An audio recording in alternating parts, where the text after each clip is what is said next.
Hello everyone, in this video I want to show you all the correct settings for the Xiegu G90 radio using FLRig with the digirig for the Xiegu G90 as a sound card. So FLRig, you're going to click on FLRig.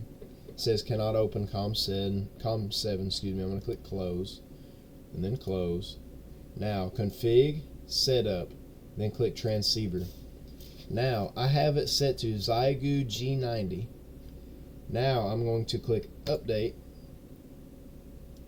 and I'm going to click update again. 1 second here. I may have to close it and reopen it. Sometimes you have to close it and reopen it. Make sure your radio is online instead of mic. Transceiver not responding. Close. Config, setup, transceiver. Now you're going to update. Okay, let's see here. And by the way, another thing, y'all, if it's not working like this, you may have to unplug the USB. So I'm going from the digirig. So I'm going to unplug it temporarily. And then I'm going to, 1 second, and then I'm going to plug it back in. So I have my digirig plugged back in now. So now I'm going to click update. There we go. See, sometimes you have to unplug it and plug it back in, and that'll fix it. Mine happens to be COM7. Now, if you need to pause it right here, you may do so now. This is the correct settings for the Xiegu G90 radio that I have found. I have it set to Xiegu G90, and I have it set for mine. Your COM port may be different, but mine is set to COM7.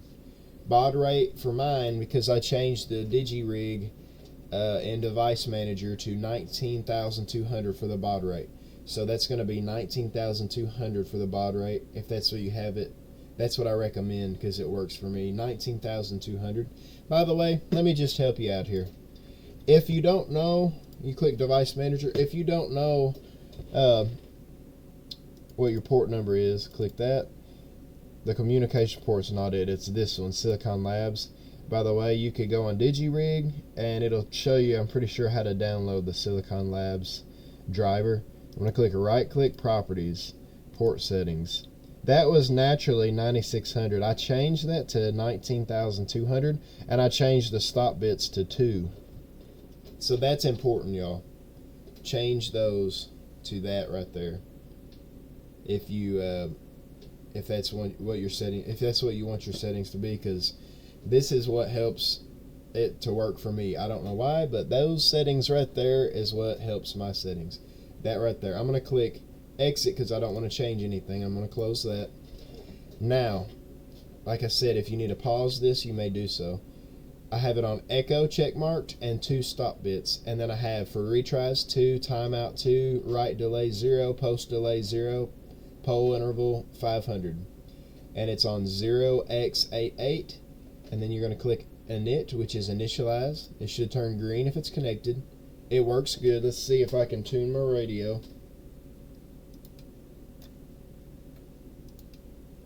You can't hear it tuning very much because it's such a good what I want to say, it's such a good antenna that's resonant that I have. It's with a 9-to-1 unit, so it's really resonant. That's why it tunes so good. Now, with that open, you're going to leave. You can close the extra command or extra controls if you want to. Now, I'm going to close Vara HF because I don't want it to compete with the FLRig. And I'm going to close WinLink. Close all windows. There we go. Now, this is how you use FLRig for WSJTX and for FLDigi. So file, settings, radio, FLRig. This will all be blanked out. PTT method is cat. Don't have to worry about that. It's already blanked out. Don't worry about that. Mode is USB for me because I don't have the data. USB-D or the data for the newest updates on the Xiegu G90. I happen to like the USB because FLRig doesn't have USB settings, I don't think, right now. So I have the mode on USB, split operation none. I'm going to click test cat. It should turn green, test PTT. It works good. Now I'm going to click audio. Make sure it says digirig, digirig. By the way, it shouldn't say digirig, it should say USB PNP sound device for both. But I wanted to rename it, so I went down here to the headphones and I clicked right click, or the sound, click sounds, and then click playback, and it should say USB PNP sound device. Now, to get that to default communications device, you want to go to where your speakers or your headphones are, and you're going to right click and make set as default device, and then it'll make this set as default communication device, or communications device, excuse me. You want the digirig to be the default communications device, and you're going to click OK. By the way, actually, before you do that, you can click properties. Before you do it, you can click properties. These are the settings. I have it on 80 for speakers, microphone 0 and muted. Now, recording is where the actual microphone is. It seems strange, I know, but digirig, right click, properties, listen, custom. You can have AGC check marked or not. I have it check marked. Levels, I have it at 50. You're going to click OK and OK. And make sure this right here, instead of mono, make sure both of these are set to left and click OK. And you should be able to make sure, by the way, I think it'll naturally put your radio in upper sideband mode, but make sure it's in upper sideband mode. And if you need to, you could also download this little tool here called Network Time Synchronization, and click update now, and it'll update the time. It'll update the time. There you go, and you can close it, and when you close it, as you can see, it's still there. It's syncing the time. It should naturally be like that anyways, but that right there, they're communicating with a Japan station, I believe, which is awesome.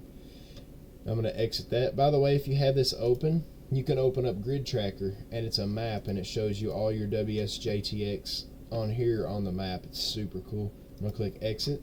Now let me show you FLDigi.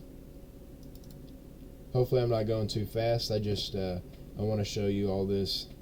File, operation, let's see, configure. You go to configure, then you go to config dialog. Now you click the plus where it says rig control.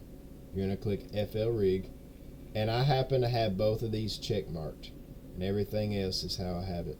Now click the plus next to sound card, and then click devices, and you're going to click port audio, have that check marked, and it's going to be your digirig, and that's just the settings that I naturally have. And I'm going to click save and then close, and as you can see on this waterfall, it's picking up all these FT8 signals. That happens to be FT8. Now this doesn't do FT8. That's what WSJTX is for. It's for FT8. This does all the other modes though, or pretty much all of them. It's really neat. Anyways, y'all, I haven't done a JS8 call video yet because I haven't set it up yet for my radio. But if I set it up, I'll show you a JS8 call setup. It should just use digirig FLRig as well, by the way. I'm not sure, but I think it'll use FLRig. Anyways, y'all, I hope this helps. Please let me know in the comments if you have any questions or any comments. Have a wonderful day. And 73, thank you very much. God bless you.